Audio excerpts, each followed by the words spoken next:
I'd like to welcome everybody to this May 2nd Board of Education Workshop meeting. Board President is not feeling well today, so I am leading the meeting. Please rise for the Pledge of Allegiance. I pledge allegiance to the flag of the United States of America and to the republic for which it stands, one nation, under God, indivisible, with liberty and justice for all.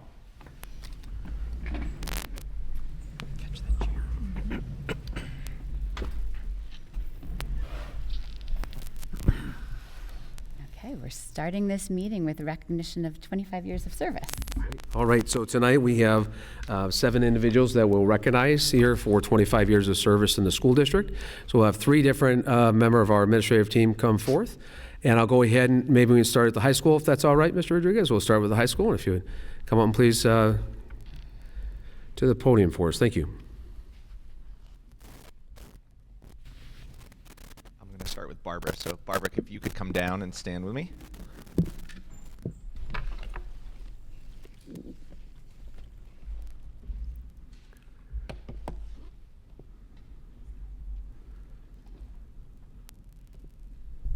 This is Barbara Wright. Barbara joined the staff at SCSD in 1998 when she was hired as a teacher aide, and then later moved into her current position as a campus supervisor. Barbara has done so many things in her 25 years at the high school, including monitor our in-school suspension room, helping with our athletic enrichment program, where our student athletes work after school to improve their grades and retain their eligibility to play, and now working in our Student Life Center alongside Brenda O'Shea. In this current role, Barbara helps create a warm and inviting environment for students in our Student Life Center, both during lunch and during free periods. She helps monitor the hundreds of students who are in and out of that space all day long to ensure that they are safe and well supported. She gets to know students well and is a keen observer, often recognizing when a student is in need of support. In that event, Barbara springs into action, lending an ear herself or alerting the appropriate staff so that they can provide the necessary assistance. She cares deeply about our students, and they know that when they enter the Student Life Center, they are well cared for.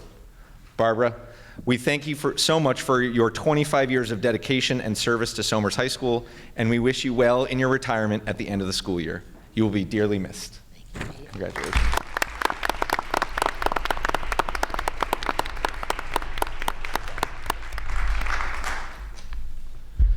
Don't believe Jen is here. I don't see Jen. Jen Flannery was hired in 1998 as a part-time math teacher as part of a team of teachers brought in to help shore up our alternative high school program, a program that met the needs of students who benefited from an alternative pathway to graduation based on a wide variety of learning styles. Jen quickly moved from a part-time to full-time position where she taught math in both the alternative and regular school programs. Her content knowledge and pedagogical prowess helped bring the curriculum in the alternative school in line with the classes being offered in the regular school program, thus helping more and more students successfully complete high school with a rigorous course load under their belt. In the 25 years since joining SHS, Jen has continued to distinguish herself as a very effective and caring teacher. A visit to Jen's classroom at any time will provide a snapshot of students engaged in their learning, while Jen carefully and thoughtfully provides the necessary instruction and support to help them find meaning in their learning. She is invested in her students' success and works tirelessly to make sure that they build the confidence necessary to master the content and develop the skills they need to be successful in class and beyond Somers. She teaches with an open mind and heart, and her students know that about her and benefit from the warm environment she creates in her classroom. Jen, we are so thankful for all that you have done in your 25 years at Somers High School, and we are thrilled to be recognizing you tonight for your dedication and commitment to our students. Thank you.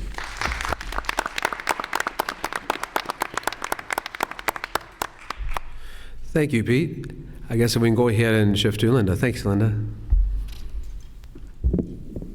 Good evening. We have 2 people at SIS we'd like to honor tonight. So George, would you like to come on down? I want to give my sincerest appreciation to George Claiborne for his 25 years of dedicated service in Somers Schools. He's been at all the buildings.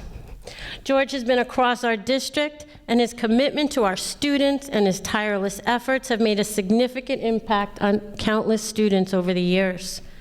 George came to us after being a resident and his 2 children coming to school at Somers as well. As a teaching assistant, George has played an integral role in supporting our teachers and providing individualized support to our students. His patience, compassion have been instrumental in helping our students with special needs reach their full potential. When speaking with George's students, they described him as cool, nice, and amazing. They also told me that he is a huge fan of the Sonic Hedgehog books, and his favorite character is Knuckles the Red One. George has always gone above and beyond to ensure that each student receives the attention and support they need to succeed. George's 25 years of service are a testament to his exceptional work ethic, his unwavering commitment, and his general love for our students. His hard work, dedication have not gone unnoticed, and we are grateful for everything George has done for our school and our students. On behalf of the entire school community, I want to express our heartfelt gratitude for your 25 years of service and dedication to our school. We're honored to have you a member of our team.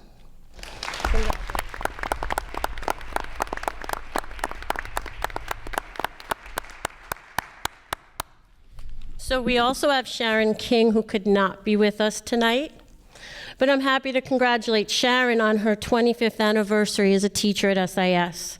Over the past 25 years, Sharon has been an integral part of our SIS community and made a significant impact on our students. Throughout Sharon's tenure, she's had many roles. She's been a 5th grade teacher, our 5th grade coordinator, and currently our advanced learning teacher. Sharon has excelled in each of these positions. Her dedication, passion, and commitment to her students has never wavered, and her love of teaching is evident in everything she does. Her ability to connect with students on a personal level and create a welcoming and engaging learning environment is truly remarkable. Her students have described her as kind, smart, fun and funny, caring and motivated, snowball throwing, and a game called Taco Cat Goat Cheese Pizza always brings smiles to her students' faces, and activities like flying airplanes, launching parachutes, creating electromagnets, chromatography investigations, and even potato chip tasting research motivates them to think critically every day. In a recent conversation with a student, he told me that she makes learning fun and even homework is fun. And that's not something that we usually hear, that homework is fun. So that's a true testament to her dedication to her students. Sharon has inspired countless students to pursue their passions, and her impact on their lives will be felt for years to come. From making s'mores and pizza bagels with a homemade solar oven, which was a pizza box and foil, in the sun so students can explore solar energy, to building amusement parks and exploring the physics of the rides her students always have fun while learning. Students love sharing in the love of Star Wars and are looking forward to Thursday when she constructs activities around May the 4th be with you, and she dresses up as Princess Leia. Her SIX colleagues and her peers admire her for her commitment to her school community and her tireless efforts to provide a high-quality education for our students. Sharon's 25th anniversary is a significant milestone and a testament to her exceptional work ethic, dedication, and passion to SIS. On behalf of the entire school community, I want to thank her for her many years of service and her unwavering commitment to SIS.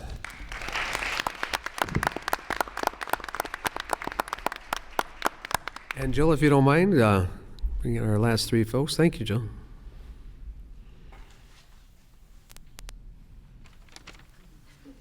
Hi. I'm honoring 3 people tonight. I only see 2 of them. Lori and Betty, can you come down, please?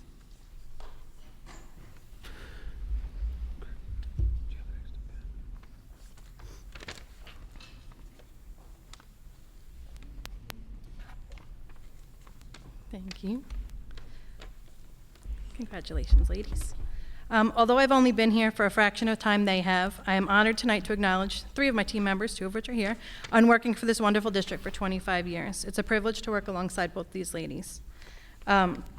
Lori here. Lori is an outstanding team member. She strives to make every day better than the last. She has great ideas and takes the initiative to spark interest and drive sales in her program.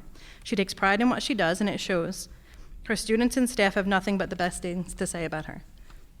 Lori, congratulations.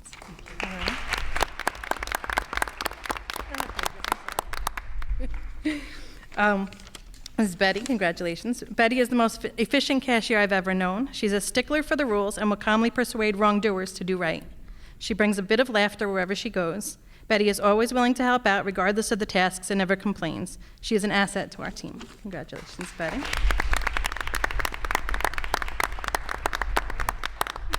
And Pam Lacko, who isn't here tonight, unfortunately.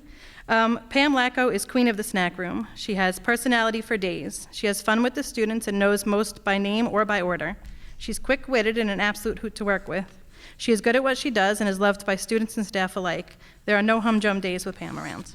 I think we can all agree food service is an important part of every child's life, and my ladies bring joy to every kid that walks in there. They welcome them with a smile and take care of even their worst days, they make a little bit better. Thank you, ladies.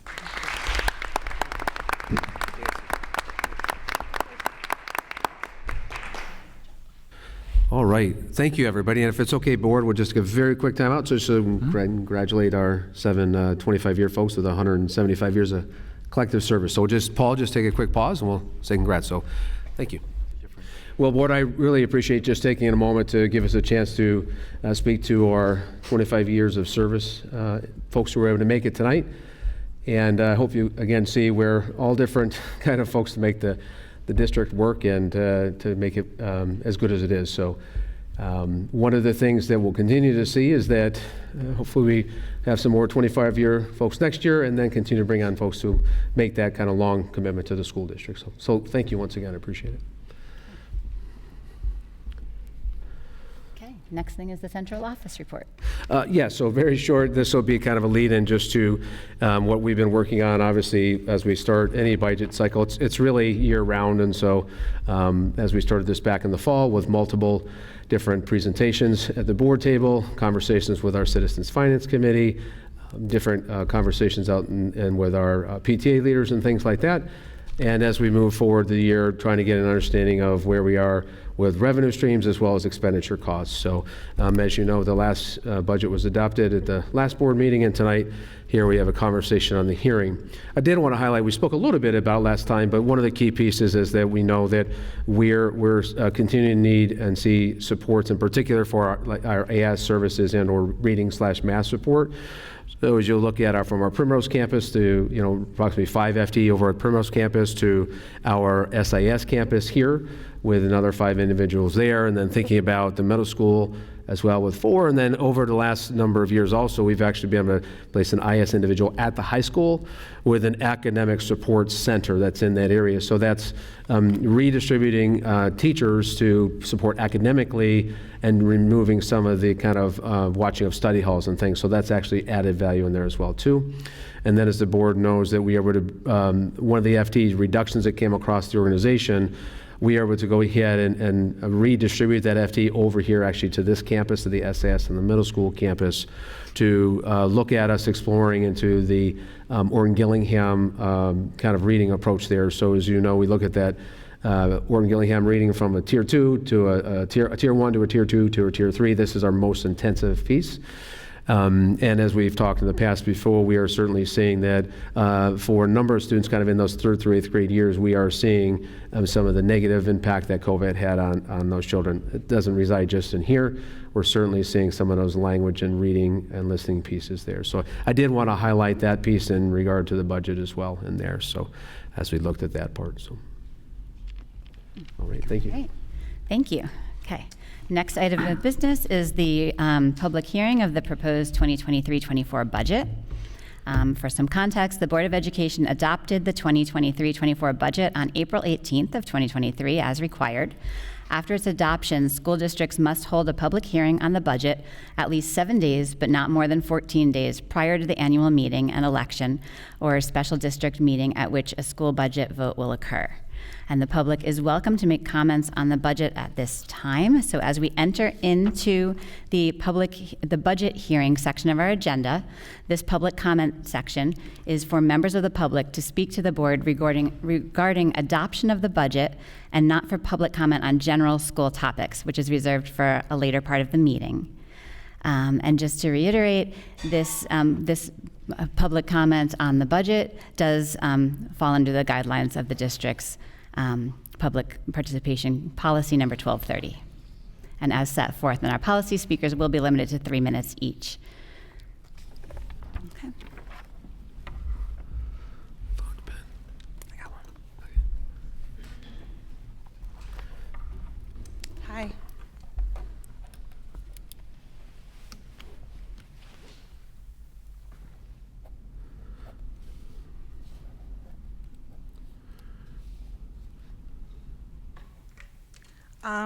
There is a lot of misconception in the community, and it would be great if you could clarify or expand what special education portion of the budget covers. Are these funds only for special education students with IEP and 504, or is there a crossover into general education?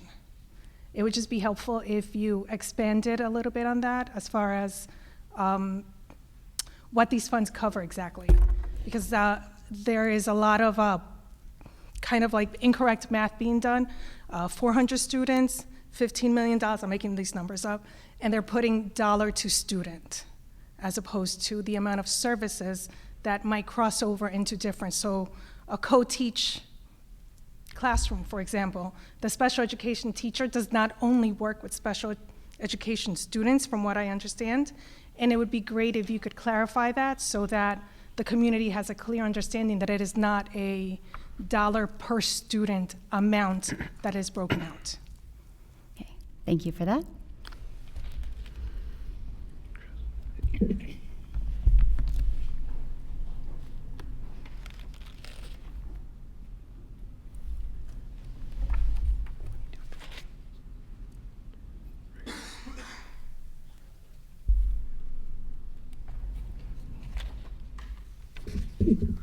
Hello, my name is Jet. I'm a graduating senior. I would like to thank you for letting me speak tonight. I had some thoughts about the budget. I've been taking a ton of art classes and I really enjoy them. You may be aware that materials aren't always available during the year because of that, I worked with my teachers to apply for grants to help solve the problem. This is a huge learning experience that I can use in the future. Now I know the district is planning on spending a large capital on facilities, mostly focused on sports, but I wonder if the district would consider using a small portion of the funds on fixing or removing the kiln in the high school. Since I'm graduating, I do want to thank the faculty and staff for helping me through the past 4 years. Thank you. Okay. Thank you very much for your comment.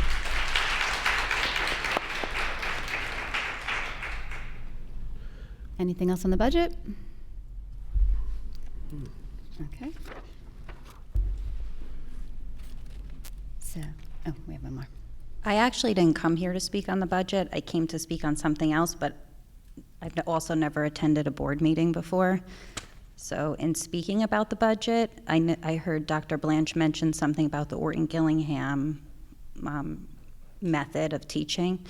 And I know we can't speak personally, but I can tell you that there are families that have spent hundreds of thousands of dollars to educate their children using the Orton-Gillingham method, and it definitely works.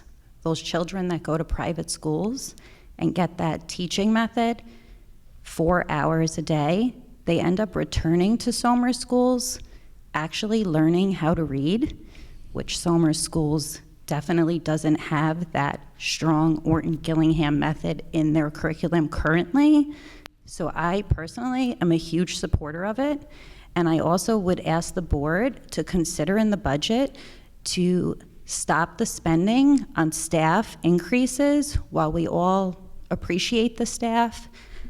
I personally am a dedicated taxpayer of 20 years.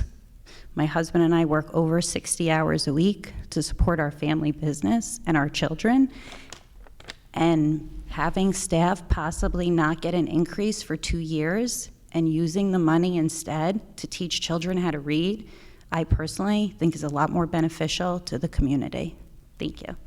Thank you for your comment.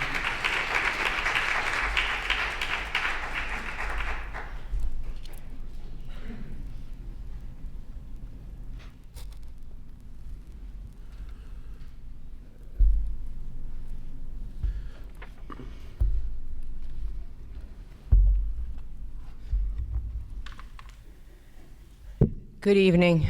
My name is Erin Kovacs. I'm sure you're sick of hearing me speak about reading, but here I am again. According to the budget, I'm hearing a lot of you're going to hire, I think I heard 5 staff members, Primrose, SIS, and possibly SMS, a few, and then 1 in high school.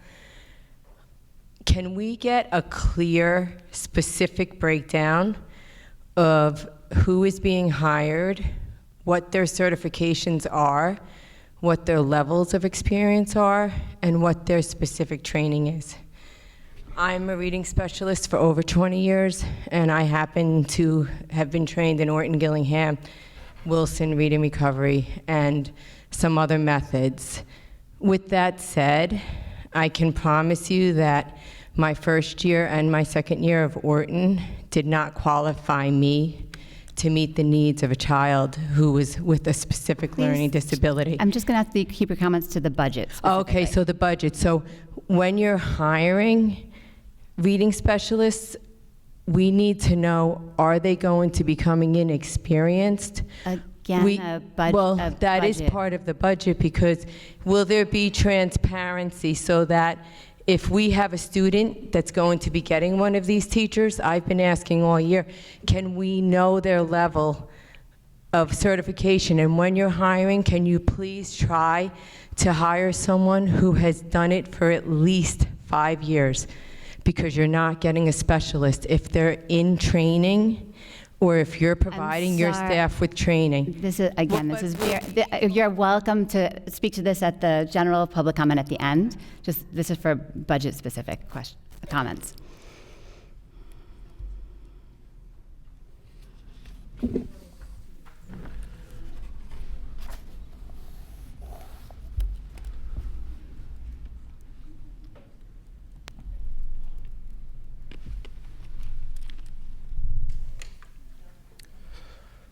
Good evening. My name is Daryl Mundus. I've got 3 children in the district at SIS, SMS, and the high school. I'm also a candidate for the Board of Education in the upcoming election. I've got a couple of comments concerning the budget. First of all, I want to commend you all for producing this budget. Having had experience dealing with public sector budgets in the past, there's really 2 different sets of competing values.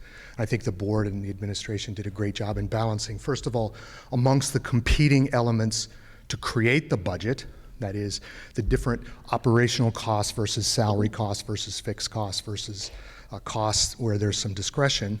And I think you also did a good job in terms of funding that budget, getting the right balance between the tax levy rate, keeping that under the maximum allowable percentage of 3.59%, but also looking at the other sources of funding, state aid and aid coming from the county. So I want to commend you for doing those 2 different sets of competing values within the budget. I think you've done a very, very commendable job of that, keeping that low, keeping the tax rate as low as we possibly can. Education is expensive, as we all know, and I think you've struck the right balance, and I'll certainly be voting for the budget. But I do have a couple of issues that I would ask for some greater transparency on. And I think having put together budgets, obviously when you're sitting down to do this, you're working from a set of fixed assumptions. Those assumptions can be a teacher aide costs this much per year, or a teacher costs that much per year, a bus monitor costs this much per year. So there's a whole lot of those kinds of variables. Perhaps that information is available on the website. I don't know. I couldn't find it. So it's either a question of not communicated well or it's not there.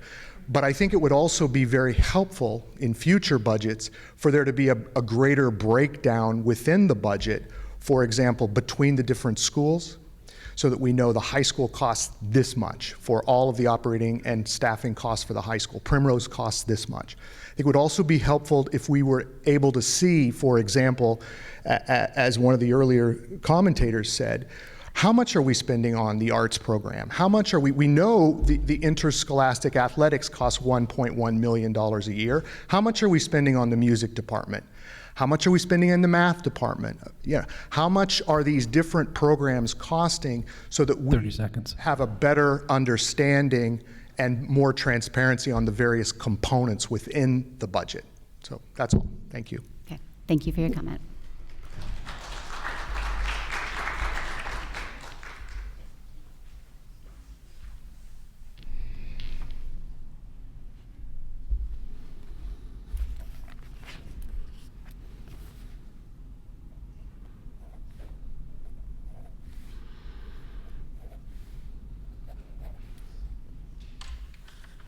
Hi, my name is Cara Moret. I have 4 children in the district. My comment is just with regards to the benefits in the budget.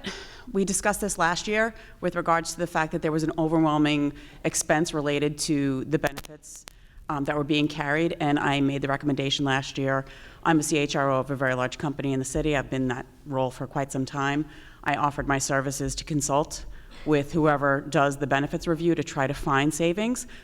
No one's called me, not saying that you have to call me, but I'd be more than happy to help you guys to go through and look to find out how you can structure, design, and look at your plan so that we can get the most for the people within the community from a cost savings perspective, as well as make sure that we're doing the right thing for all the employees here. So I'm just throwing my emails on here. You know, I just say that next time you guys go ahead and do the budget, if you're going to be doing a benefits review or you have to come through renewals, you know, I know Matt Carr's great, but I'm just saying that, like, if you want additional help, you know, I'm here, and, you know, I think you guys should take the assistance when people offer it. Okay, great, thank you for your comment. Thank you for that info.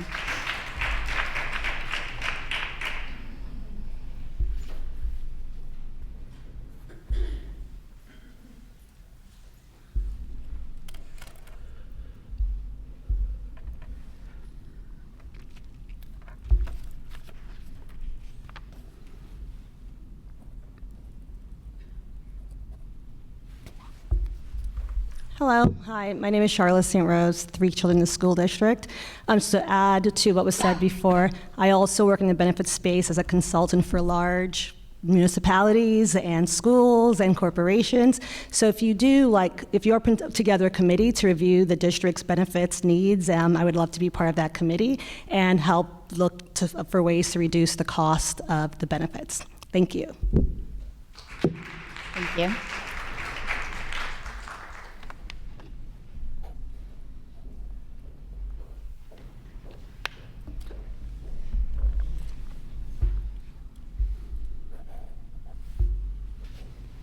Anybody else? Okay, moving on. Wait, okay. So moving on, our next item is, that concludes the public hearing on the budget.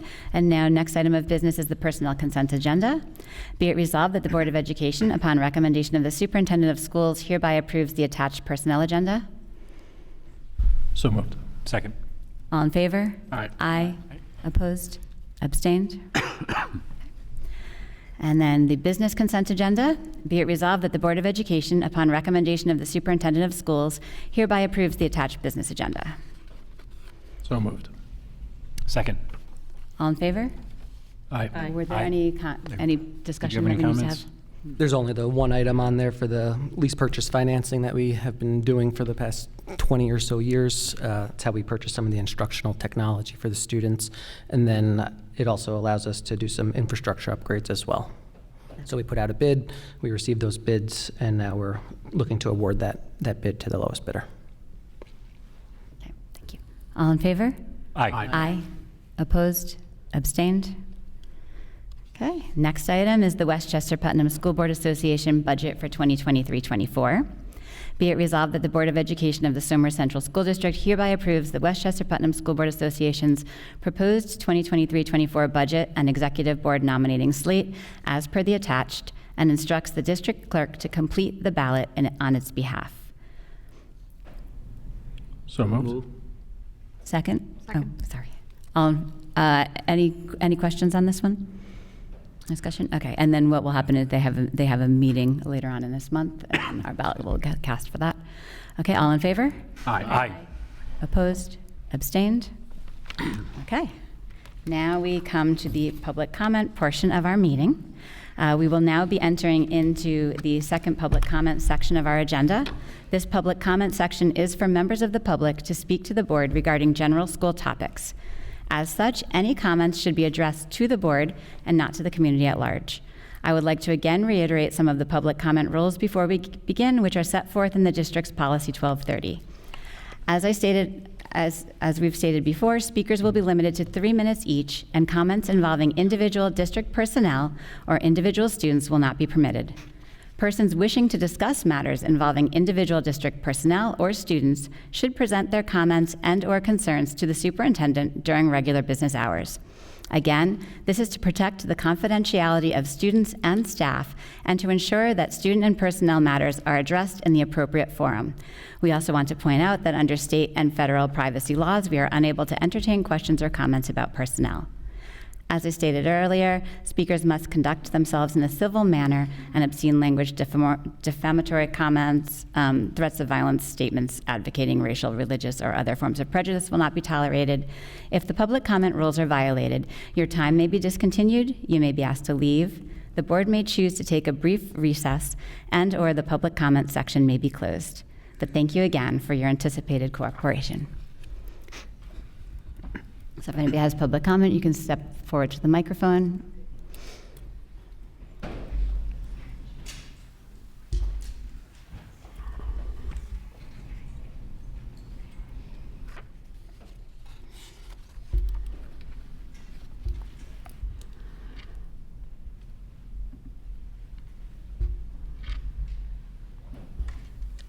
Hi, my name is Carrie Alessandro. I have one son who's graduated and another one in the high school who's a freshman. I want to refer to what this parent had said regarding the reading. When my son was in SIS, he has dyslexia. We can't talk about individual students. I did not name him. Jeez, can I get a sentence out in this place? They collaborated with Winwood at the time and created a program specifically for him. There was not. I'm sorry. Please can't speak specifically to an individual student. You're welcome to bring that up. I'm making a suggestion for children who have dyslexia or reading disabilities. That's in general. That's absolutely fine. I'm saying that it worked for him. They stopped doing it, and they should bring it back. Again, not specifically to your student, but in general, you may refer to it. Are you people kidding me? Seriously. I'm making a suggestion. Collaborate with Winward. It works. My son's thriving now. He can read chapter books beyond his grade level now. Collaborating. Is there another public comment, please?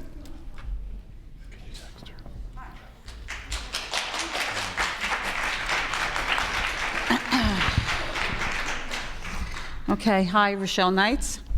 I'm the mother, I'm going to talk fast, I only have 3 minutes. I'm the mother of triplet 26-year-old young men, one with autism. I'd like to spend my 3 minutes talking about children and adults with autism and maybe educate, however slightly, those here about this disability so that when you see my son or another person with autism, you may understand a little better what is happening and what their behavior may mean. All of us here have our own gut instinct. We feel when someone likes or dislikes us, maybe when a situation isn't safe. Children with autism have those same instincts. Their behaviors are caused by many things. There may be too much outside stimuli, bright lights, loud noise, even a smell that may trigger a behavior.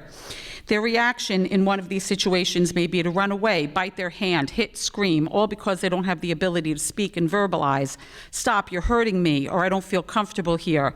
If you don't know anything about autism, this may look like bad behavior. It is anything but. All our children are vulnerable, but as they get older and develop language, they can tell us when someone is doing them wrong. Imagine if your child never learns to speak. How would you know? You would only be able to look at your child's behavior and try to decipher what may be wrong. It's an incredibly difficult and frustrating way to live, always playing detective. I also want to stress the fear a parent has when they send their completely vulnerable child out into the world and into the care of strangers. It's terrifying, to put it mildly. Remember when you may have left your baby with a caregiver. I'm sure you felt the same. Will people be kind to him? Will they hurt him, punch him, pull his hair, slap, or even punch him? A parent of a disabled person may never know because their child cannot tell them. Where is that black and blue from? Who knows? I know. I live this every day. When your child is disabled, you care for them has no end. Their body ages, but their mind may stagnate at an elementary level. You must always be on guard and protect them. Parents of neurotypical children are relieved of this fear at some point in their child's life. Not everyone gets the same relief. When it comes to those who work with disabled children in our school district, knowledge and training are paramount. We must have all the people who work with, teach, transport, and come in contact with these children educated about disabilities, but most of all, they must know these children are not misbehaving. They have autism. No one person's child is more important than any other, but some are more vulnerable, and you don't need to be an expert on people with disabilities to treat them with dignity, kindness, and respect. Your children's school day begins the moment they step on the school bus. By law, their ride is an extension of the school day, portal to portal. So all teachers, classroom aides, lunch monitors, school bus aides, and drivers need to have education about the children in their care. Some here in Somers believe we shouldn't speak publicly when a child is wronged in our district because it may ruin our reputation and lower our property values. Yes, someone said that. A successful community has a successful school district who watches out for all the children, and how our community behaves when something happens to one of our own is most important. It could someday be someone you love. I believe, and I hope you do also, that all our children matter, but some need our empathy and more understanding than others, and that goes for their families also. We are only human, and our fear for our children's well-being never lessens and certainly never goes away. Thank you. Thank you for sharing those comments with the board.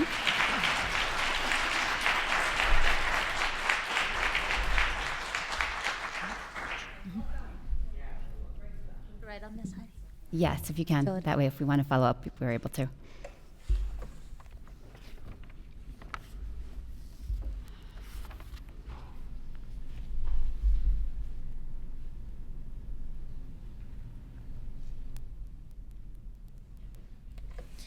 Hi, my name is Cara Bilbo. I've lived here for 18 years. I've raised 2 kids here, half of their lifetime as a single mom. And I think all of us would love to take so much pride in our town, and we do. And so when things don't go the way we expect, it really smacks us in the face. I think pretty much all of us can agree that the last board meeting didn't go the way any of us would have expected. I've lived here 18 years. I've never seen anything like it. And I think we can do better. I think we can do better as a community. I myself and my family have been the recipients of unbelievable kindness in this town. I think many of us, regardless of political faith or any other differentiating item, would say the same. I think we need to remember who we are. When our football team wins, we're the proudest town in town around, you know? And I think we have to go back to who we are as people, as individuals, and remember what makes a town great. What makes our ASO such a huge success? Parents coming together. What makes our school and our PTA so amazing? We have phenomenal volunteers. What can make our Board of Education wonderful? You people sacrifice so much time from your families. Most of you have other jobs. It doesn't go unrecognized, but let's not lose our humanity when we're thinking about what's best for the kids of Somers. And that's, I think, what most of us expect, is that when we elect a Board of Education, we're electing people who are going to put our children first and foremost every time, regardless of how desperate or how mama bear or how papa bear a parent may act when they feel threatened or when they are worried that their child is threatened. So I just ask that you guys remember that. And as two parents said, our town has a wealth of professionals, of people who care, of people who are willing, just like you guys, to dedicate a ton of time.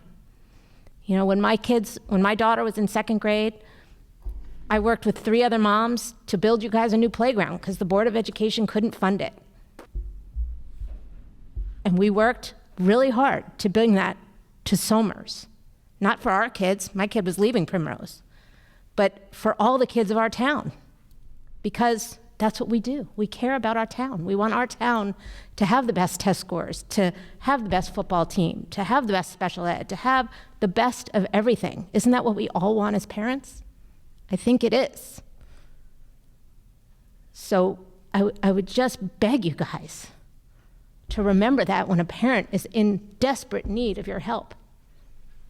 Please don't walk out without remembering how horrible that feels yourselves. Thank you for your comments.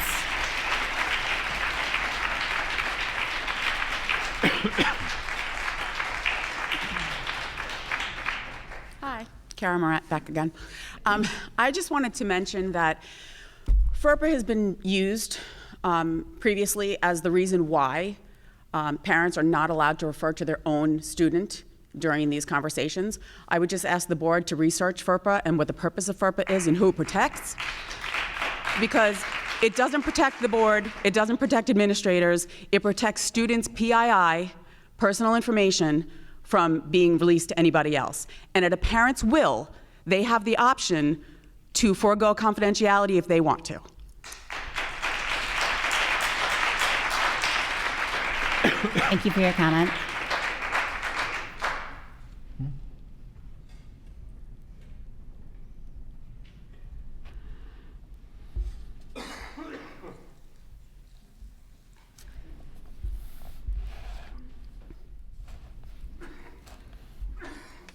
I don't think I said my name before. My name's Alicia Forbes. I have 3 children in Somers, 2 that graduated and 1 that's a senior. As I told you earlier, I've been a taxpayer of Somers for 20 years. It's my first board meeting. I have to tell you that the way Somers was when I moved here 20 years ago, it's not at all how it is today, specifically the schools. I remember at Primrose, I was a young mom. I used to go to all the workshops for parents to educate myself. I wanted to know about the school. I remember the assistant principal at the time talking a lot about a concept called the whole child and anti-bullying, no place for hate. I went home many nights during those workshops feeling really good, you know, telling my husband, who worked 14 hours that day, we did the right thing, moving up north. I felt really proud to be a part of Somers. Fast forward 20 years later, I'm embarrassed to say this, but after last week, I don't feel proud to have my kids in Somers, not only from last week, but from my own experiences, which I won't talk about because I know you're not allowed to. My own experiences about the things that they talked about at those elementary school seminars, no place for hate, anti-bullying, the beautiful bulletin boards that looked great. On the surface, our schools look great, the bulletin boards, what we say, but I can promise you that probably more than 50% of the kids in the high school don't feel like they're great.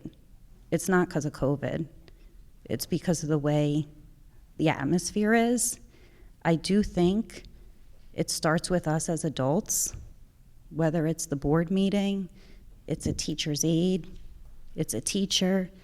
I've learned firsthand, just like what happens at a lot of the board meetings that I watch on TV, if you're a family or a parent or a kid, which this is accurate from experiences I know of, that have a differing opinion, whether it's with the administration, the staff, an aide. It's not okay in Somers. And that's actually really sad. I think it's sad because I think as a community and myself as a professional, I think that the number one rule as a professional and a human being that I teach my kids is it's okay to have a different opinion. It's okay to share that you have a different opinion. In the end, you can say, I don't feel the same way, and that's okay. And clearly in Somers, it's not okay. And that's not okay with me, and I'm embarrassed of that. I'm a big believer that children learn how to treat people and their peers from what they see and their role models growing up. 30 seconds. I've watched many board meetings on TV, and it's very clear to me that when someone comes to the podium and talks about a positive experience, it seems that there's no rebuttal. There's no, you can't talk about a personal thing. Everyone allows them to share the name. There's no interruption.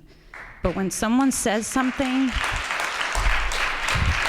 that's not positive, it seems like they're instantly interrupted. And I think that's an embarrassment as a community, and I agree with the woman before me said. I think that as a community, we have to do better. We all have to do better. We're all here because we're all parents, and we all have kids, and we all want the best for them. And I know that together, we can all do better, and I ask that we do. Thank you. Thank you for your comments.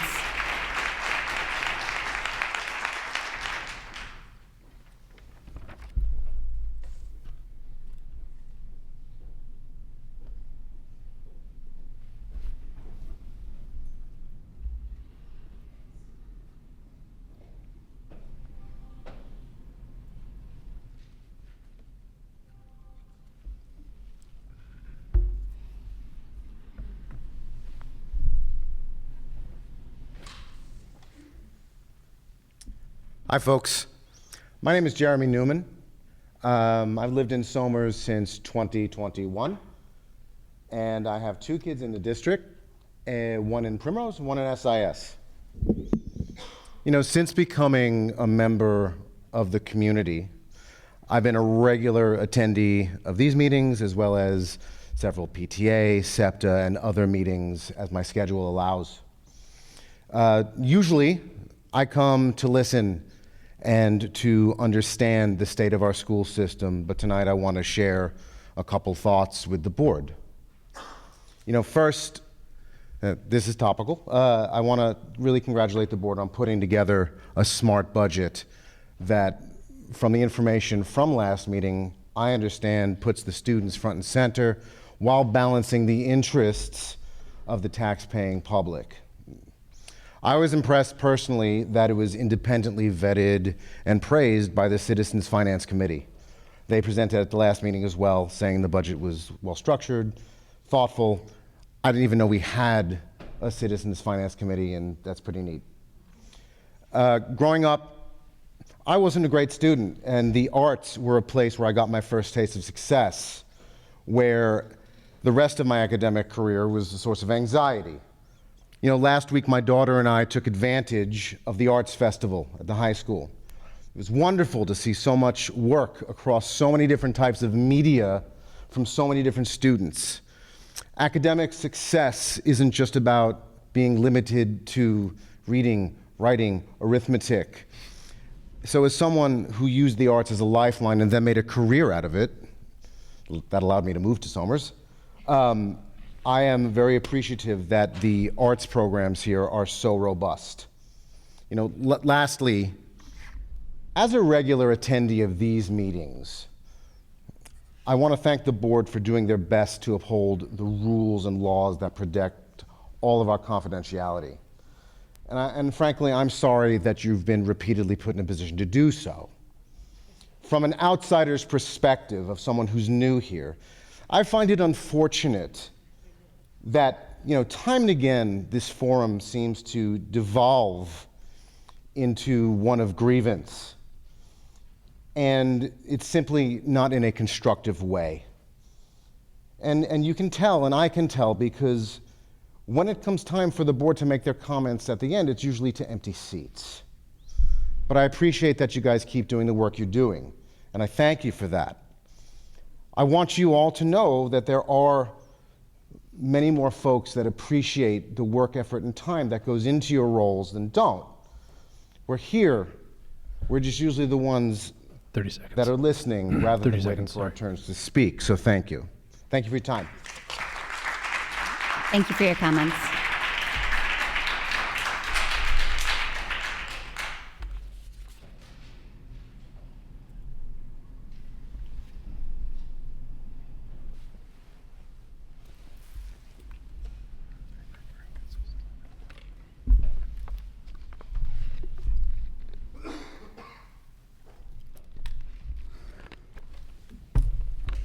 Hi, I'm Anna Valentin.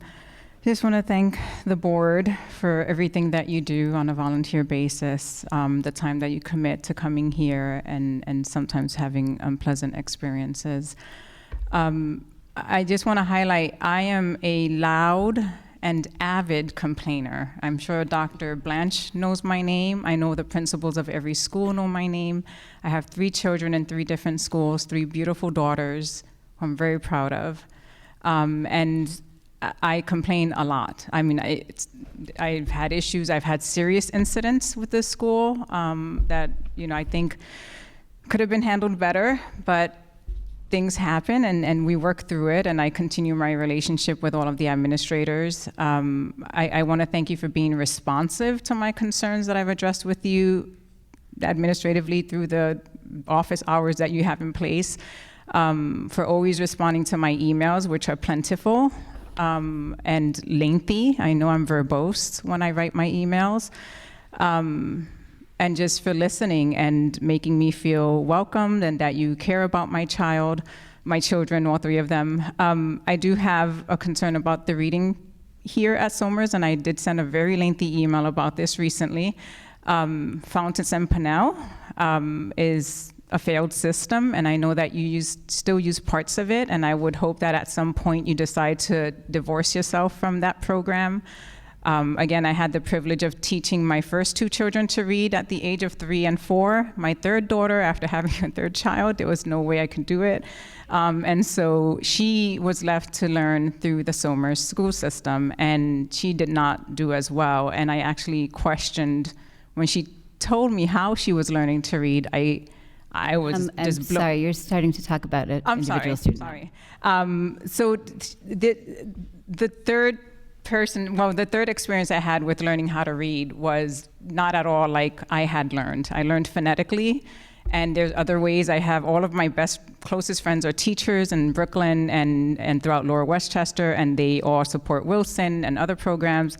I want us to invest more in that, and I'm just looking at the budget and seeing the scores, and I think that we can definitely do better in that area. But I just have first-hand lived experience with 3 children who've had different experiences, and I don't think that what my last child learned was the best way, so I hope we can do better in that area. But thank you again for your commitment, your time, your dedication, and your responsiveness. Thank you. Thank you for your comments.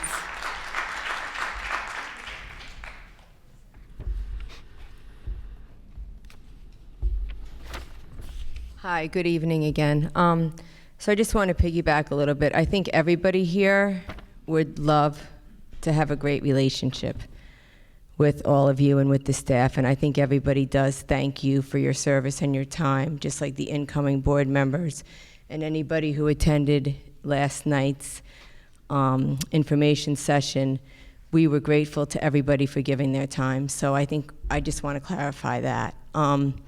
I do feel, as a parent who had to advocate for my child as we moved here last year, that I unfortunately wasn't afforded the opportunity to fit in with any of the staff here or with any of the committees or the PTA, et cetera. I have offered to volunteer on every committee, that seat committee when it first started, and every email back was they were already filled. I have reached out to offer volunteer on PTA, and I get the same result. I have offered book fairs as well. With that said, I think we have to look at how we treat families who maybe we don't want to deal with. I had some serious issues when we first came, and because I was vocal and had lengthy emails, I often didn't get any responses. That's why I had to speak at these meetings. And, you know, I also feel like arts, honors, STEM, sports, all of those things are great. Who wouldn't want them? Who wouldn't want those things in a school? I think the reason people are talking about specific items is because, yes, we have specific items we deal with our specific child. With that said, I would argue for any child to get whatever they need, whether it be an honor student to be afforded what they need, as well as a student who may need supports in math, reading, social interaction, whatever it may be. My point is, I don't think it's fair to mistreat a parent or to mistreat a student because you're tired of that parent, which has occurred to me and my child so far. And with that said, I also want to go on to say, with the DEI and all the buzzwords lately, that's another reason why a lot of staff does not like to speak to me. There's a split, let's face it, let's be honest. I don't want to talk about the split. I don't want to talk about the logistics. I just think that we need transparency. We need to think what's appropriate to teach our children, at what ages, and what teachers should be allowed to teach our children, whether or not our children should be taught their political beliefs or should be taught an overall what is going to be taught in that curriculum. There's no more textbooks. YouTube videos are being used quite often in the classrooms. It depends on what teacher you get as to what your child is going to learn, even though it's the same subject. I think that sexual content being taught to a child should not ever occur unless it's according to just the basic sexual education. I don't think a child has any right to know their teacher's sexual orientation, and I don't think that should be part of a class to the point that you don't have your child stay in that class. I am really concerned about transparency moving forward with the curriculum. I've asked questions, I've asked teachers to share curriculums with me, and I get nothing back. I get told to go on the website, and I go on the website and I can't find it. I'm not against anybody wants diversity, equity, inclusion. We all want it. But let's not give too much control to people and not share anything with the parents, because we do have a right to know what our children are learning in school, what books are in their library, and what topics they're being exposed to, especially when it comes to sexual topics that maybe some of our children are not ready to be exposed to yet. Time's up. Thanks. Thank you. Thanks. Thank you for your comments.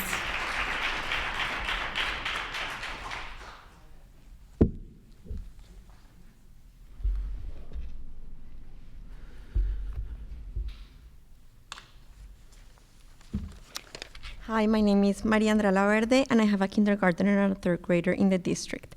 Watching yesterday's candidate forum, I am grateful that we have 4 BOE candidates. Looking at their social media, they all post and attend events in the district, like sports and art shows, so they all keep posting about it, so the district may be doing something right there. I want to share why I chose Somers. We moved here in 2015 because we love the concept of Heritage Hills. So many services, a pool, and somebody else who will shovel and garden for us. But that's not why we stay. We stay because of the outstanding special education the district has. I know of a regular ed teacher who went out of their way to make kids feel comfortable and create an environment that is conducive to the kids' needs. I chose Somers because of that teacher. I know of a special ed teacher who went out of their way to make the kid feel comfortable enough to explore different interests and be more social. And I chose Summer because of that teacher. I know a special ed teacher who celebrated as much as the parents that the kid is now reading at grade level. And I chose Summer because of that teacher. I know not everyone has the same experience as we have in the district. If we have anything in common is that I probably sent as much angry emails as a lot of the parents here, and Dr. Blanche can attest to that. It has been a journey with both of my kids, and I'm sure that my kindergartner will bring many reasons also why I choose Somers, in addition to the Heritage Pool. Thank you for your comments.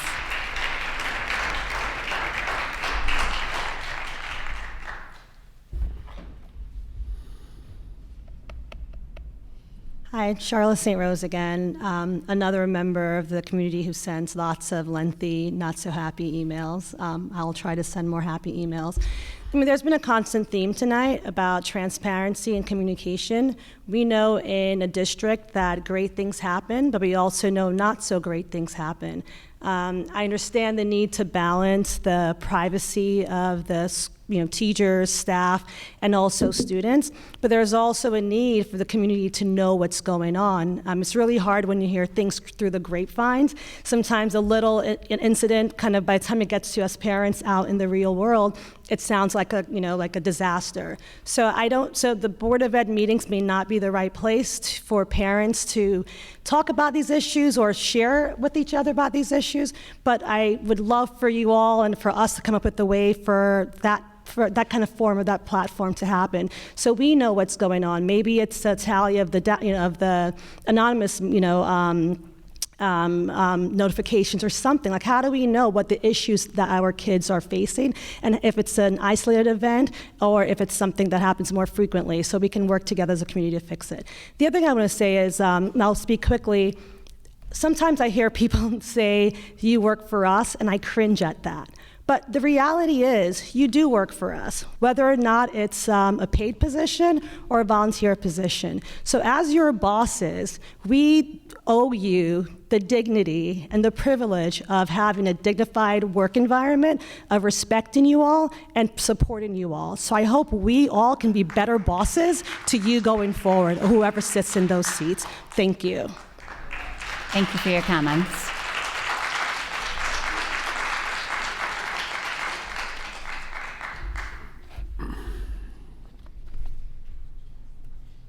Okay, it looks like we're, another public comment.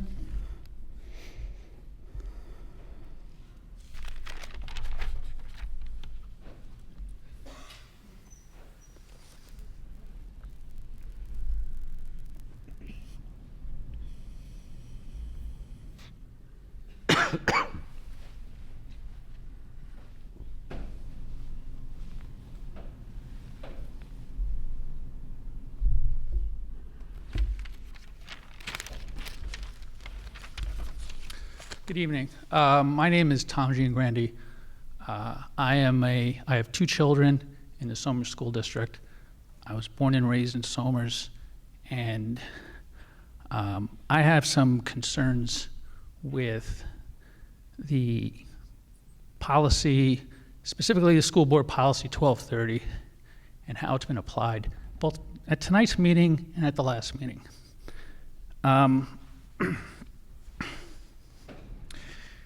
What really concerns me is the school seems to be relying, the school board seems to be relying on FERPA to state that parents are not allowed to talk about their own children, and put other limitations on speech that should be allowed in a public setting.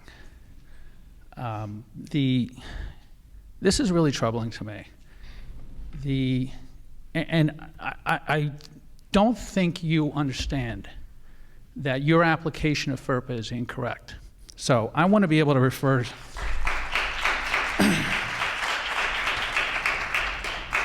So listen, I'm going to refer to an article from 2017. This is from the New York State Association of School Attorneys, the title of which is First Amendment Rights of Speakers at School Board Meetings. And FERPA, by the way, sorry, I need a light because it's dim here. All right, FERPA is the U.S. Family Educational Rights and Privacy Act, as I'm sure you know. And I just want to read a quote here, and it says, "It's incumbent upon school boards to try and prevent comments at meetings that violate students' privacy. However, an individual student's parent or guardian generally can speak freely about their student in a school context without violating FERPA or state law. Continues. That's a quote, by the way. In rare cases, school boards' presidents have demanded individuals not speak or had them removed by security personnel or police because of their speech at board meetings. When this occurs, the individual can sue the school district and claim his or her First Amendment rights have been violated. Silencing a member of the public, no matter how justified in the minds of school officials, can lead to years of litigation. I'm a big believer in the First Amendment, and I'm a big believer in parents having the ability to speak. So parents, right away, your reliance on FERPA in silencing parents from being able to speak about their own students is incorrect. In addition, the school board policy where it prevents people from speaking about other school personnel, teachers, administrators, is also misplaced. Board presidents, I'm just reading more from the article, should be very cautious about preventing individuals from speaking, even if they think such speech is slanderous. The reason is simple: a court might not agree, and that will expose the district to liability. So, generally, boards are allowed to restrict time, manner, and time, place, and manner of speech, but they cannot.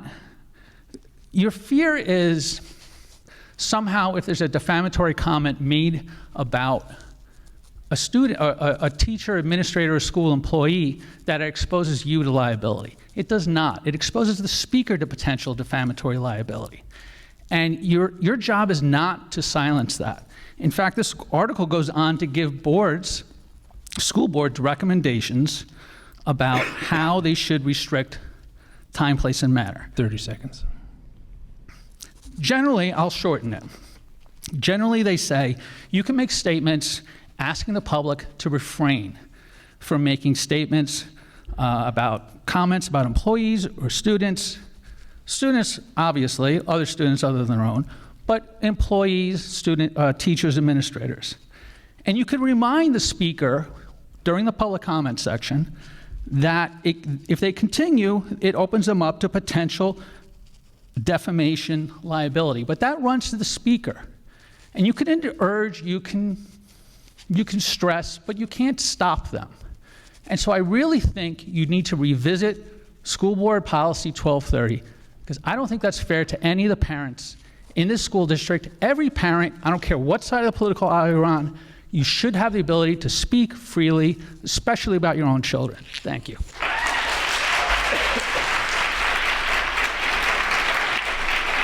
Thank you for your comments.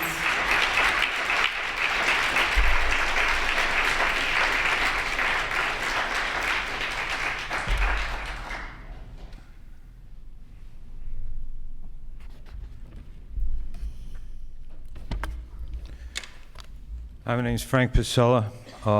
Been a resident of Somers for about 45 years. Went to school with our previous speaker too. Our parents worked together at a different time in the Somers school system. I'd like to thank the board. I have a 15-year-old son who goes out of district. He's autistic. Please, if you can, our policy is. I don't want to violate any policy. So thanks for providing the I'm not sure where you're going. the necessary education for my son. I also want to give a positive shout out to the bus drivers and monitors who do the good. It's always one bad that spoils the batch. Transparency is a word that's been thrown around a lot tonight. I would hope that in the essence of transparency that we would be able to see that bus video in completion. Now that the investigation is complete, from what I understand, is not a police matter. Every day we see videos that are put out in the media after police-involved shootings in the essence of transparency. Equity and inclusion, we have officers now for that. It's just a smoke show. they should return emails. So I just want to, this is a crazy week, having to do a lot of talk, a lot of thinking, but I agree what Tom says. We should be able to, voice our opinions, and let's hope that if we're talking about transparency, let's get that video out there so everyone can make a judgment, and hopefully we can get rid of the few bad people that tarnish the reputations of the good. Thank you. Thank you for your comments.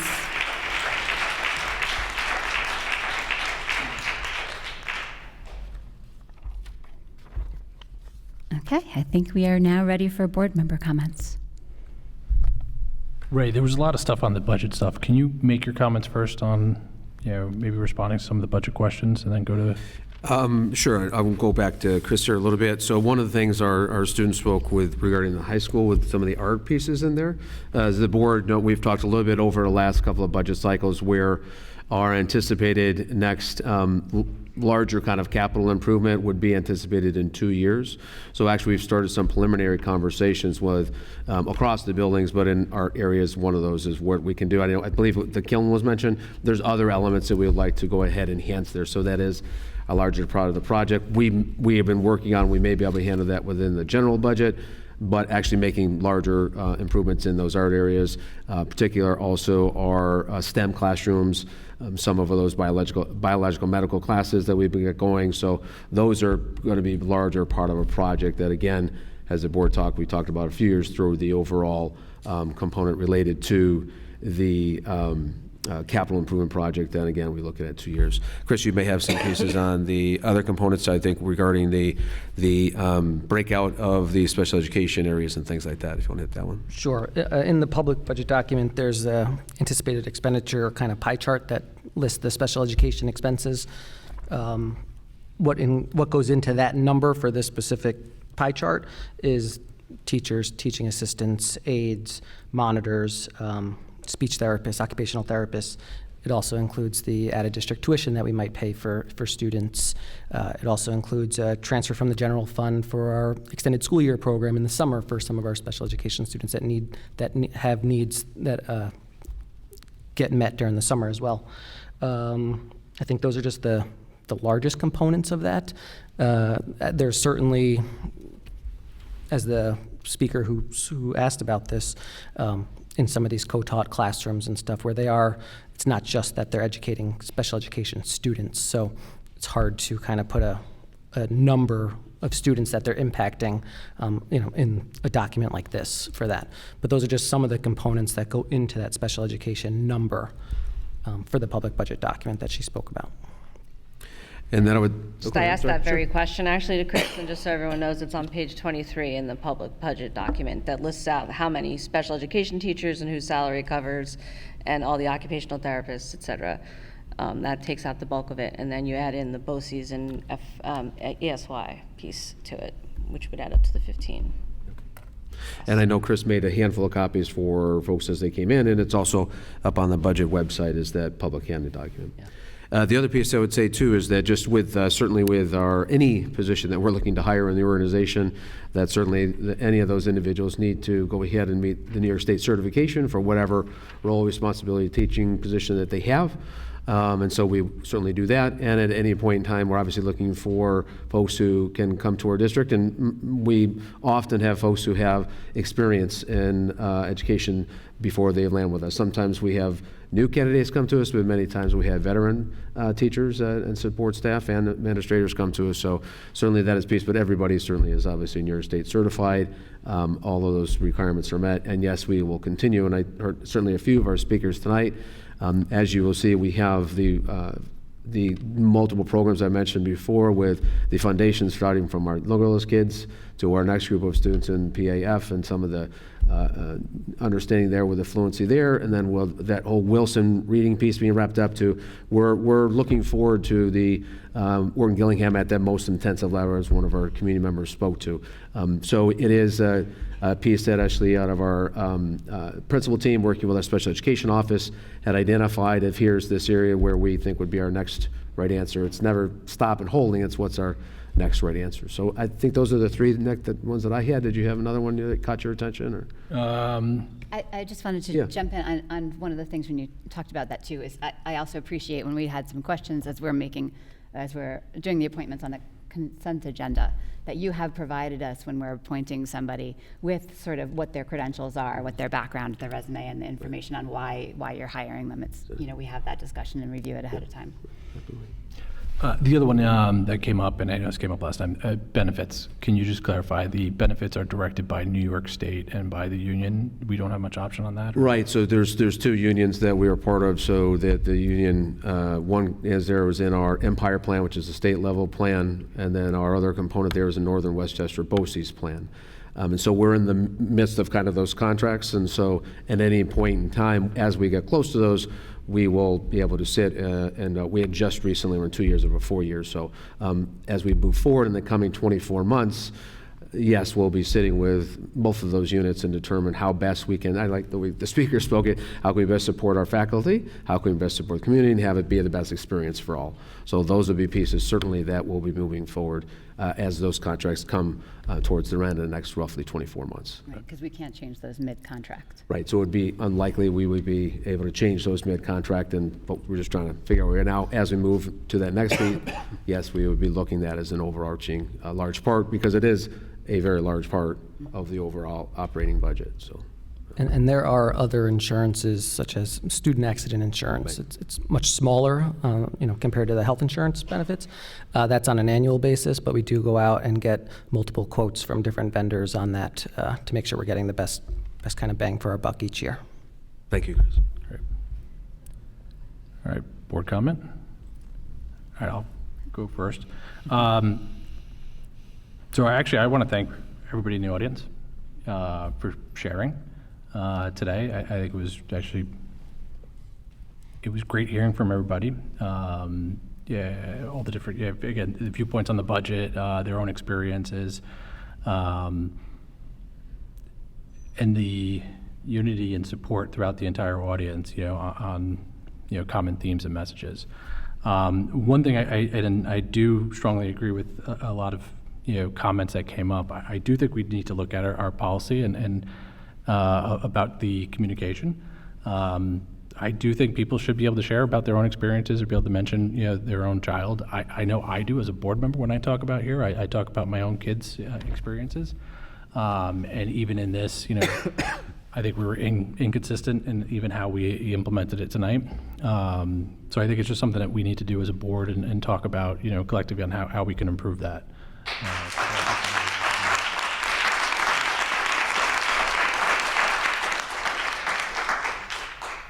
We can put that on policy, kind of put that on our list to review with the policy committee, and then as the whole board. I'll go ahead and Nancy will put that on the list to come. So Yep, we'll get that's that. great. Yep. Yep. Can we bump that up sooner than later? On To the next policy? meeting. To Yeah. the next meeting, please, as policy committee. Absolutely. The meeting usually is the end of the month. Yeah, it's the end. Could we do a? Do we have another policy? Yeah. We have to schedule a new one. You have one left. We do have one left. Yep. Maybe you guys could just take it offline or whatever, but if we can do something out of cycle sooner than later, that would be good. We certainly have to see the calendars. Yeah, and one thing I can say from policy committee, like all of our policies are reviewed by legal counsel. So we don't just make them up like they're, No, that's fine, but I just think that, I think there's let's just take a look at it, see what we can do on that, right? And let's have legal counsel. I agree. Absolutely, yeah, because there may be things that we can work with. And on then there. also how our implementation of it, right? I think we just need to figure out, how we decipher that and how we actually implement that in the board meeting. Yeah. Agreed. You done? Yep, I'm done. All right, I'm going to jump in quick, big things that we covered tonight. 25 years, wow, that's amazing. Thank you very much for your dedication and for all the students that you've impacted positively. I know that was said earlier, but I just want to say it again. Thank you very much. That's really a great milestone. The art show is phenomenal. I'm always blown away, and it's felt like it grew this year. It was hard to find the end of it. It just kept going. And there's the quantity thing of all this different art, and it was said earlier, different types of media, it really is phenomenal. But you read about them and you learn what the students are actually learning. There's a goal to each of these, and so the learning that's involved with it is really terrific, and the talent that's highlighted is just fantastic. So I'm just really proud of our school, of our students, and that we offer this. The board candidates, the four new candidates, thank you very much for running, putting yourself out there. I think if you heard last night, common theme always whenever there's a board member running is they care about the students, and that's always their primary focus. And I think that kind of segues into how I feel up here, and I believe all of us feel that way. When we're hearing things from the community, I know sometimes you wish we could just have this conversation back and forth, but that's just not how the board can operate. However, I will say we get a lot of communications. There's a lot of specifics that are sent to us in email communications primarily. We read all of those, we care about all of those, and we do care about your children. And there are some things that get out in social media that frankly are not accurate. Some are grossly inaccurate, some are exaggerated, I'm sure that's not across the board, but I guess what I'm trying to say is just know that we have a lot of other communications that we get, and we are watching. We do oversee how the district is responding, and that they are doing what they need to do to care for the children of our district, and that is what I see. I do see that there's a ton of care here and effort that goes into taking care of our kids. And that goes for when things don't go right. There are actions that are taken. So we do represent you. We're here to listen to you. We're here to advocate for your kids. We encourage and celebrate all of you parents advocating for your kids, and continue to do so, and you do that in the right forum. I completely agree that we need to figure out a little bit more with our some of our public speaking opportunities on what's the appropriate limits are, and just know we're not trying to not hear from people, but we just need to hear in the right format. So I think there's definitely some things that we need to make sure that we're clear on, and then that we're also able to communicate back more clearly, so that everyone kind of understands the purpose behind that. Let's see. Also, don't forget to vote. 2 weeks. Put it on your calendar. Really important, and we really appreciate everyone that comes out and does so. I think that's what I have. Thank you. Thanks, Jeff. Anybody else? Well, he said a lot, and maybe making other comments sound repetitive, but I want to be brief to repeat a few things. I do echo some of the public comments about the budget is well done, and the art show is fantastic. And I urge you, if you've seen the art show, post them on social media.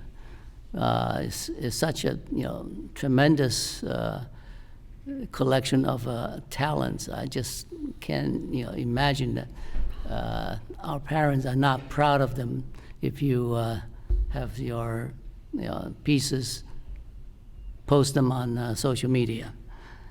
Second thing about the 25 years service, I remember we used to celebrate more than 25 years, sometimes I think 15 years, 20 years as well, isn't it?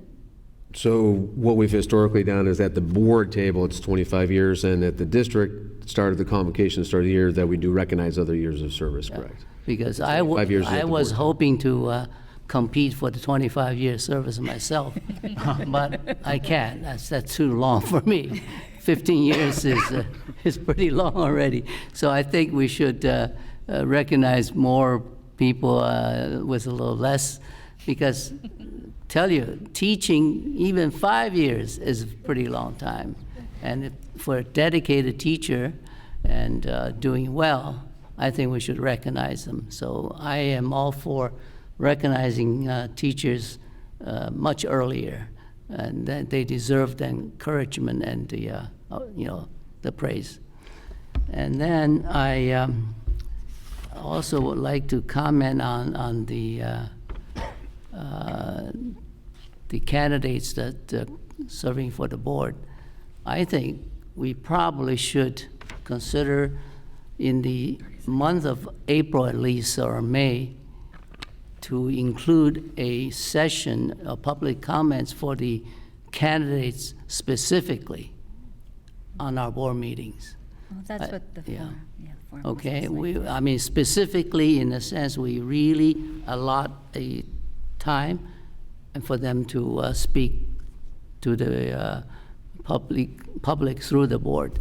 I think the board meeting needs more audience, and that leads to my next point about certainly everybody in this community is our bosses. I agree with that 100%. The only issue is bosses don't necessarily agree with each other. And we have many, many bosses. And sometimes we really need to have the bosses come to tell us what exactly is on your mind, and not wait till this, sort of a public comment in an emotional way that actually, as your employee, we get thrown off, the chart. We can't really understand. As Chad mentioned, we got a lot more information. We have many, many bosses. We do understand the issue probably better than most of the people, okay? Except sometimes on an individual case, in your own child, your own family, you may have a little more details or your personal feelings that we cannot, necessarily appreciate. But we do have lots of input. So I think all these bosses should consider that contact the board members before to go on public, be emotional, because that may or may not be the best way to handle the situation, particularly for your employees. So that's another point. So I think, we certainly want to be transparent and responsible. I think we are trying to do that. For my past 15 years, I don't think we ever try to hide anything from anybody, okay? This is, my sincere comment. Thank you. I'm just going to say that I want to thank everyone for coming and watching at home on YouTube and commenting and sending emails, because I think that's so important to have a dialogue with board, because sometimes we don't know things until we're told by the public, so we can even ask to inquire. So we do read emails, we do sit here and listen, and I think it's important that everyone understands that we are here, we are listening. And on that note, too, I'd also like to say that I also enjoyed the art show. It was amazing, and it was just so wonderful to see, between like having the sports programs recognized at the last board meeting and seeing the art show, to just see all the different avenues that our kids have and opportunities our kids have for who they are in the district as themselves, because not every kid is going to go down a sports path, not every kid's going to go down an art path, not every kid's going to go down a music path, but there's different paths for everybody. So I feel like that's a really positive thing about our schools. And I wanted to just note that we also had, I saw on the dashboard this week that we had the performing arts recognition for the 8th consecutive year. The Somer Central School District has been recognized by the National Association of Music Merchants as one of the best communities for music education. So I think that's a wonderful thing, and I just want to give a shout out to our music program here in our school districts because I think it's been wonderful. And I know the concerts are coming up soon in the next couple of weeks at both the middle school and high school. And I don't know if SIS already had theirs, but you know, that's another opportunity to come and see the kids at their best and excelling in what they want to do. And yeah, and also thank you for the budget. And I hope everyone takes the opportunity to really go through it. And if you have questions about it, I'm sure send an email because it's important to know what you're voting on next week, or 2 weeks, sorry. But yeah, May 16th at the middle school. Come vote. I actually wasn't going to say anything, but the more I think about it, I think about the budget being the moral, ethical document that runs our district. And we have so many family members who have such interest and expertise in it. And I appreciate them actually combing through the budget because it's a dense document. So I actually appreciate the questions and the clarification that they're requiring because that actually helps us. Because again, we're sitting in these rooms with 7 people, with the superintendent. So I actually do appreciate the questions because it makes us also question, okay, why didn't we ask that? We want to know more. So I appreciate those questions. Thank you. Yeah, so first I wanted to say thank you for our 25-year employees. That's a really great commitment to our school district and a great time that they've been serving students. I feel like I've lived in Somers a long time, and they've been in our schools even longer. So thank you to them. And everything else is kind of what most people have talked about already. And just wanted to say, you know, I did my best to try to be consistent with our public comment policy. You know, definitely we can talk through it, see if we need to make tweaks. There's always room to improve and make it easier to be consistent sometimes. And one of my thoughts that I want to point out is, you know, definitely always know that the board, you know, can hear by email individual situations, and they can always schedule to meet with Ray. And you know, one of the concerns I always think of is that our board meetings are recorded, and so whatever we put out there is out there. And once it's out on the internet, anybody can do anything with the statements that are made. So just being mindful of what we're saying about our families and our kids and our teachers that's there, because other students watch it too. I was really surprised to hear how many high school students sometimes watch to hear what's being said in the comments, especially if they hear that it's something that might intrigue them. Just as the budget comes up, yeah, make sure that you ask any questions that you have. If you didn't get answers today and haven't found them in the budget document, definitely, you know, reach out to our administrators with those questions and get to know that there's going to be 2 new people sitting up here with us next year. So make sure you get to know who those candidates are and remember to vote on May 16th. Thanks, Board. I'll just close out there. So again, I wanted to echo the same conversation that you were having there as far as just the energy at the board meeting today. Very much appreciated. Our tagline in the district, as you know, is forward and excellence.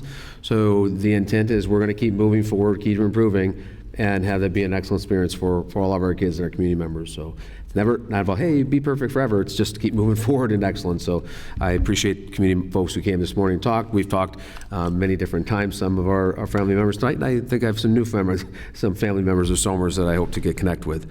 The other piece is we do have a band concert tomorrow night right here in this very space. So I think Chris, saxophone tomorrow night, is that? Sure. Okay. so we should be there tonight again. It is a lovely time in the spring. So if we do have an opportunity to see between the art show and the different performances in the spring, it is a stellar opportunity for us to come and to see. Again, it was just a short while ago that we weren't having those concerts, so we're very much excited to have those back in line for our kids and the art performances and the athletic activities, the extra field trips that the seniors are doing here pretty soon and things like that. And it's our field days, and it's a very fun, festive time of the spring, and so we hopefully everybody continue that. So thank you, Board. Okay. Be it resolved that this special meeting workshop meeting of the Board of Education be adjourned. So moved. Second. All in favor? Aye. Opposed? Abstained.